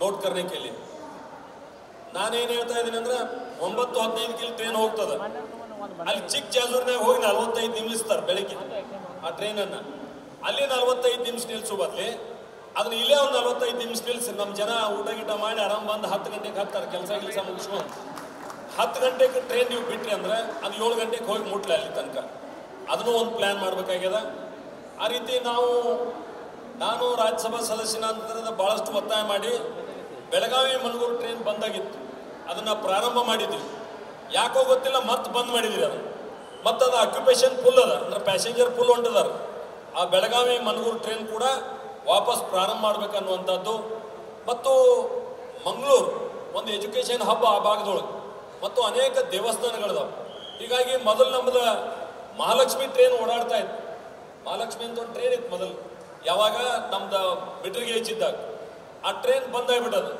ನನ್ನ ವಿನಂತಿ ಏನಂದ್ರೆ ಭಾಳ ಸಲ ಇದನ್ನು ಮಾತಾಡಿದ್ದೀನಿ ನಮ್ಮ ಜನ ಯಾರು ಶಿಕ್ಷಣಕ್ಕಾಗಿ ಮಂಗಳೂರು ಸೈಡ್ ಹೊಂಟಿದಾರ ಯಾರು ದೇವಸ್ಥಾನಕ್ಕಾಗಿ ಮಂಗಳೂರು ಸೈಡ್ ಹೊಂಟಿದಾರ ಅವ್ರು ಬಸ್ ಮುಖಾಂತರ ಹೋದ್ರೆ ಸಮಯ ಭಾಳ ಅದ ಮತ್ತು ರಸ್ತೆ ಭಾಳ ಕರು ರಸ್ತೆಗಳದಾವೆ ಹೀಗಾಗಿ ಅವರಿಗೆ ಮಂಗಳೂರಿಗೆ ಹೋಗುವಂಥ ಟ್ರೈನ್ ಕೂಡ ನಾವು ಆಗ್ರಹ ಮಾಡಿದ್ದೀವಿ ನಾವೆಲ್ಲ ಕೂಡಿ ಒಟ್ಟಿಗೆ ಒತ್ತಾಯವನ್ನು ಮಾಡ್ತೀವಿ ಅದ್ರ ಜೊತೆಗೆ ಬೆಳಗಾವಿ ಮಿರಜ್ ಒಂದು ಟ್ರೈನ್ ಪ್ಯಾಸೆಂಜರ್ ಸಲುವಾಗಿ ಅಂದ್ರೆ ಜನಸಾಮಾನ್ಯರ ಸಲುವಾಗಿ ನಾವು ಪ್ರಾರಂಭ ಮಾಡಿದ್ದೀವಿ ಅದು ಕರೋನಾದಾಗ ಬಂದಾಗಿತ್ತು ಆ ಬಂದಾಗಿರುವಂಥದ್ದನ್ನು ವಾಪಸ್ ಒತ್ತಾಯ ಮಾಡಿದಾಗ ಅದನ್ನು ಪ್ರಾರಂಭ ಮಾಡಿದ್ದಾರೆ ರೈಲ್ವೆ ಮಂತ್ರಿಗಳು ಆದ್ರೆ ಅದನ್ನು ಸ್ಪೆಷಲ್ ಟ್ರೈನ್ ಅಂತ ಉಡ್ಸತ್ತಾರೆ ಆ ಸ್ಪೆಷಲ್ ಟ್ರೈನ್ ಆಗಿರೋದ್ರಿಂದ ಜನಸಾಮಾನ್ಯರ ಜೇಬಿಗೆ ಹೊರೆ ಬೀಳ್ತಾ ಇದೆ ಅಂದ್ರೆ ಚಾರ್ಜ್ ಜಾಸ್ತಿ ಆಗ್ತಾ ಇದೆ ಹೀಗಾಗಿ ಆ ಚಾರ್ಜ್ ಕಡಿಮೆ ಆಗ್ಬೇಕಂತಂದ್ರೆ ಅದನ್ನ ಮೊದಲು ಹೆಂಗಿತ್ತು ಹಂಗೆ ಪ್ಯಾಸೆಂಜರ್ ಟ್ರೈನ್ ಅಂತ ಹೆಸರಿಡ್ಬೇಕು ಅಷ್ಟೇ ಬೇರೆ ಏನಿಲ್ಲ ಟ್ರೈನ್ ಓಡಾಡಕತ್ತೈತಿ ಹೆಸರು ಅಷ್ಟೇ ಸ್ಪೆಷಲ್ ತೆಗೆದು ಪ್ಯಾಸೆಂಜರ್ ಅಂತ ಹಾಕಿಬಿಟ್ರೆ ಮುಗಿದೋದು ರೇಟ್ ಕಡಿಮೆ ಆಗಿಬಿಡ್ತೈತಿ ಮತ್ತು ಅದಕ್ಕೆ ಮೆಮೊ ಟ್ರೈನ್ ಕೊಡ್ರಿ ಅನ್ನುವಂಥ ಒತ್ತಾಯವನ್ನು ಕೂಡ ಮಾಡಿದ್ದೀವಿ ಈ ರೀತಿ ಕೆಲಸ ನಿಂತಿಲ್ಲ ಪ್ರಾರಂಭ ಆಗ್ಯದ ಇದು ಇವತ್ತು ಬೆಳಗಾವಿ ಭಾಳ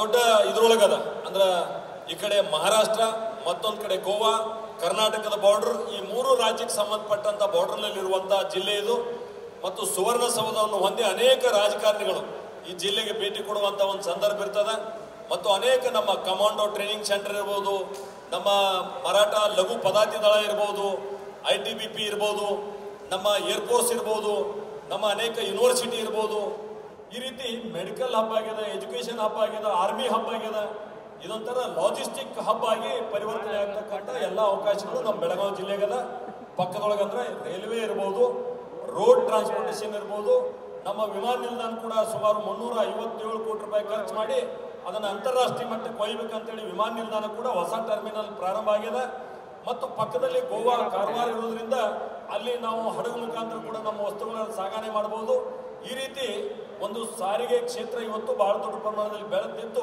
ಒಂದು ಲಾಜಿಸ್ಟಿಕ್ ಹಬ್ ಆಗ್ತಕ್ಕಂಥ ಎಲ್ಲ ಅರ್ಹತೆಯನ್ನು ನಮ್ಮ ಬೆಳಗಾವಿ ಜಿಲ್ಲೆ ಹೊಂದಿದೆ ಹೀಗಾಗಿ ಆ ದಿಕ್ಕಿನಲ್ಲಿ ಕೂಡ ನಾವು ಪ್ರಯತ್ನವನ್ನು ಮಾಡ್ತಾ ಇದೀವಿ ಅನ್ನುವಂಥ ಮಾತನ್ನು ಈ ಸಂದರ್ಭದಲ್ಲಿ ಹೇಳಿ ಮಾನ್ಯ ಪ್ರಧಾನಿ ನರೇಂದ್ರ ಮೋದಿ ಅವರು ಈ ದೇಶದ ಪ್ರಧಾನಿ ಆದ ನಂತರ ಬಹುಶಃ ಇಷ್ಟು ದೊಡ್ಡ ಪ್ರಮಾಣದಲ್ಲಿ ಒಂದು ಪ್ರಯಾಣಿಕರಿಗೆ ವ್ಯವಸ್ಥೆಯನ್ನು ಮಾಡ್ತಕ್ಕಂಥದ್ದು ನ್ಯಾಷನಲ್ ಹೈವೇ ಇರ್ಬೋದು ಟ್ರೈನ್ ಇರ್ಬೋದು ವಿಮಾನಗಳ ವ್ಯವಸ್ಥೆ ಇರ್ಬೋದು ಅಥವಾ ನಮ್ಮ ಹಡಗಿನ ವ್ಯವಸ್ಥೆ ಇರ್ಬೋದು ಈ ರೀತಿ ಬಹಳ ಉತ್ತಮವಾದಂಥ ಕಾರ್ಯವನ್ನು ನರೇಂದ್ರ ಮೋದಿ ಅವರ ನೇತೃತ್ವದಲ್ಲಿ ನಾವು ಮಾಡ್ತಾ ಇದ್ದೀವಿ ಸನ್ಮಾನ್ಯ ರೈಲ್ವೆ ಸಚಿವರಾದಂಥ ಅಶ್ವಿನಿ ವೈಷ್ಣವರು ಕೂಡ ಅನೇಕ ಸಲ ನಮ್ಮ ಬೇಡಿಕೆಗಳಿಗೆ ಮನ್ನಣೆಯನ್ನು ಕೊಟ್ಟಿದ್ದಾರೆ ಅವರಿಗೂ ಕೂಡ ಅಭಿನಂದನೆ ಸಲ್ಲಿಸ್ತೀವಿ ಅದರ ಜೊತೆಗೆ ಈ ಭಾಗದ ಕರ್ನಾಟಕದ ಮತ್ತೊಬ್ಬ ಸಚಿವರಾಗಿರ್ತಕ್ಕಂಥ ಸನ್ಮಾನ್ಯ ಪ್ರಹ್ಲಾದ್ ಜೋಶಿ ಅವರು ಕೂಡ ಭಾಳಷ್ಟು ನಮ್ಮೆಲ್ಲರಿಗೂ ಸಾಥ ಕೊಟ್ಟು ಅವರು ಕೂಡ ಕಾರ್ಯವನ್ನು ಮಾಡಲಿಕ್ಕೆ ಭಾಳಷ್ಟು ಶ್ರಮವನ್ನು ವಹಿಸಿದ್ದಾರೆ ಅನೇಕ ಅಧಿಕಾರಿಗಳು ಕೂಡ ಸಾಥ್ ಕೊಟ್ಟಿದ್ದಾರೆ ಅದರಲ್ಲೂ ವಿಶೇಷವಾಗಿ ನಮ್ಮ ರೈಲ್ವೆ ರಾಜ್ಯ ಮಂತ್ರಿಯಾಗಿರ್ತಕ್ಕಂಥ ಸನ್ಮಾನ್ಯ ವಿ ಸೋಮಣ್ಣ ಅವರು ಕೂಡ ಅತ್ಯಂತ ಕಳಕಳಿಯಿಂದ ನಾವು ಯಾವಾಗ ಹೋಗ್ತೀವೋ ಆವಾಗ ಸ್ಪಂದನೆಯನ್ನು ಮಾಡಿದ್ದಾರೆ ಹೀಗಾಗಿ ಪ್ರಧಾನಿ ನರೇಂದ್ರ ಮೋದಿ ಅವರಿಗೆ ರೈಲ್ವೆ ಸಚಿವರಾದಂಥ ಅಶ್ವಿನಿ ವೈಷ್ಣವ್ ಅವರಿಗೆ ರೈಲ್ವೆ ರಾಜ್ಯ ಮಂತ್ರಿಯಾದಂಥ ವಿ ಸೋಮಣ್ಣ ಅವರಿಗೆ ಸನ್ಮಾನ್ಯ ಪ್ರಹ್ಲಾದ್ ಜೋಶಿ ಅವರಿಗೆ ಅವರೆಲ್ಲರಿಗೂ ಕೂಡ ಬೆಳಗಾವಿ ಜಿಲ್ಲೆಯ ಜನತೆಯ ಪರವಾಗಿ ಹೃತ್ಪೂರ್ವಕವಾದ ಧನ್ಯವಾದಗಳನ್ನು ತಿಳಿಸೋದ್ರ ಮುಖಾಂತರ ನಾನು ಒಂದು ವಿನಂತಿಯನ್ನು ಮಾಡ್ತೀನಿ ಎಲ್ಲರಿಗೂ ನಾವು ಸೋಷಿಯಲ್ ಮೀಡಿಯಾದಾಗ ನೋಡ್ತೀವಿ ಒಳ್ಳೆಯದಾಗಿದ್ದನ್ನು ಜಾಸ್ತಿ ಬರೀರಿ ಒಂದು ಸ್ವಲ್ಪ ಯಾಕಂದ್ರೆ ಹೊರಗಿಂದ ನೋಡೋರಿಗೆ ಬೆಳಗಾವಿ ಏನು ಅನ್ನುವಂಥದ್ದನ್ನು ಕಟ್ಟಿ ಕೊಡುವಂಥ ಕೆಲಸ ನಾವು ಸೋಷಿಯಲ್ ಮೀಡಿಯಾದಾಗ ಮಾಡಬೇಕಾಗ್ಯದ ನಮ್ಮದು ಬೆಳಗಾವಿ ಸ್ಮಾರ್ಟ್ ಸಿಟಿ ಆಗ್ಯದ ಬೆಳಗಾವಿ ಏರ್ಪೋರ್ಟ್ ಡೆವಲಪ್ ಆಗ್ತಾ ಇದೆ ಬೆಳಗಾವಿ ಈ ರೈಲ್ವೆ ನಿಲ್ದಾಣ ಸುಮಾರು 190 ಕೋಟಿ ರೂಪಾಯಿ ಖರ್ಚು ಮಾಡಿ ಡೆವಲಪ್ ಆಗ್ಯದ ಹುಬ್ಬಳ್ಳಿಯಿಂದ ಮಿರಜ್ಗೆ ಹೋಗೋ ತನಕ ಅನೇಕ ರೈಲ್ವೆ ನಿಲ್ದಾಣಗಳನ್ನು ಅಮೃತ ಭಾರತ ರೈಲು ನಿಲ್ದಾಣ ಯೋಜನೆ ಕೆಳಗಡೆ ಗತಿಶಕ್ತಿ ಅವರು ಅದನ್ನ ಕೆಲಸ ಮಾಡ್ತಾ ಇದ್ದಾರೆ. ಈ ಎಲ್ಲವನ್ನ ಗಮನದಲ್ಲಿಟ್ಟುಕೊಂಡು ಜಿಲ್ಲೆಗೆ ಏನೇನು ಲಾಭ ಆಗಿದೆ ಅದನ್ನು ಕೂಡ ಗಮನದಲ್ಲಿಟ್ಟುಕೊಂಡು ಅದನ್ನು ಒಂದು ಕಡೆ ಬರಿಬೇಕು. ಏನು ಸ್ವಲ್ಪ ಕಡಿಮೆ ಇರ್ತಾವಲ್ಲ, ಕಡಿಮೆ ಆಗಿದ್ದನ್ನು ನಮ್ಮ ಕಿವಿಯಾಗಿ ಹೇಳಿದ್ರೆ ನಾವು ಇನ್ನೂ ಹೆಚ್ಚು ಮಾಡೋಕೆ ಅವಕಾಶ ಅದ. ಅದನ್ನ ಭಾಳ ನೀವು ಸೋಷಿಯಲ್ ಮೀಡಿಯಾದಾಗ ಚರ್ಚೆ ಮಾಡಿರಿ ಅಂದ್ರೆ ಹೊರಗಿನವ್ರು ನೋಡೋರಿಗೆ ಬೆಳಗಾವದಾಗ ಏನೂ ಆಗಿಲ್ಲ ಆಮೇಲೆ ಅಂತ ಆಕೈತಿ. ಭಾಳಷ್ಟು ಕೆಲಸಗಳಾಗಿದಾವ, ಆದ್ರೆ ನಿಂತಿಲ್ಲ, ಇನ್ನೂ ಆಗ್ಬೇಕಾಗಿದೆ. ಆಗುವಂಥದ್ದನ್ನು ಕೂಡ ನೀವು ಗಮನಕ್ಕೆ ತಂದ್ರೆ ಅದನ್ನು ಪ್ರಾಮಾಣಿಕವಾಗಿ ನಾವು ಪ್ರಯತ್ನ ಮಾಡ್ತೀವಿ ಅನ್ನುವಂಥ ಮಾತನ್ನು ಹೇಳಿ, ಇವತ್ತು ಈ ರೈಲು ಬರ್ತಕ್ಕಂಥ ಸಂದರ್ಭದಲ್ಲಿ ಅತ್ಯಂತ ಉತ್ಸಾಹದಿಂದ ತಾವೆಲ್ಲ ಪಾಲ್ಗೊಂಡಿದ್ದೀರಿ. ಕೇವಲ ಉತ್ಸಾಹದಿಂದ ಪಾಲ್ಗೊಳ್ಳೋದು ಅಷ್ಟೇ ಅಲ್ಲ, ಬೆಳಿಗ್ಗೆ 5 ಗಂಟೆ 20 ನಿಮಿಷಕ್ಕೆ ಟ್ರೈನ್ ಹೋಗೋದೇನದಲ್ಲ ಅದನ್ನೆಲ್ಲ ಸದ್ವಿನಿಯೋಗ ಕೂಡ ನಾವು ಮಾಡ್ಕೋಬೇಕಾಗ್ಯದ. ಪ್ಯಾಸೆಂಜರ್ ಕಡಿಮೆ ಆದ್ರೆ ರೈಲ್ವೆ ಇಲಾಖೆಯವ್ರು ಮತ್ತೆ ನಿರ್ಣಯ ತಗೋತಾರೆ ಹೇಳೋಕ್ಕಾಗೋದಿಲ್ಲ. ಆದ್ದರಿಂದ ವಾಹನ ತಗೊಂಡು ಹೋಗುವಂಥವ್ರೆಲ್ಲರೂ ಸೇಫ್ ಜರ್ನಿ ಮಾಡುವಂಥ ದೃಷ್ಟಿಯಿಂದ ನೀವು ರೈಲ್ವೆ ಪ್ರಯಾಣದೊಳಗೆ ಮುಂದುವರಿರಿ, ಬರ್ರಿ ಅಂತಕ್ಕಂಥ ವಿನಂತಿಯನ್ನು ಮಾಡಿ ಈ ಕಾರ್ಯಕ್ರಮದಲ್ಲಿ ನನಗೂ ಕೂಡ ಭಾಗವಹಿಸಿ 4 ಮಾತುಗಳನ್ನು ತಮ್ಮೊಂದಿಗೆ ಹಂಚಿಕೊಳ್ಳಿಕ್ಕೆ ಅವಕಾಶ ಮಾಡಿಕೊಟ್ಟಿರ್ತಕ್ಕಂಥ ರೈಲ್ವೆ ಇಲಾಖೆಯ ಮತ್ತು ಇಲ್ಲಿ ಉಪಸ್ಥಿತರಿರ್ತಕ್ಕಂಥ ಎಲ್ಲ सज्जन बंधुಗಳಿಗೂ ಕೂಡ ನನ್ನ ನಮಸ್ಕಾರಗಳನ್ನು ತಿಳಿಸಿ ನನ್ನ ಮಾತುಕತೆ ಮಾಡ್ತೀನಿ. ಧನ್ಯವಾದ. वंदे भारत रेल्वेच्या वेळेमध्ये बदल व्हावा अशी जनतेची मागणी आहे. त्यावर लवकरच तपासणी करून बदल केला जाईल असे त्यांनी सांगितले. विनोद कोलकार, KMM मराठी, बेळगाव.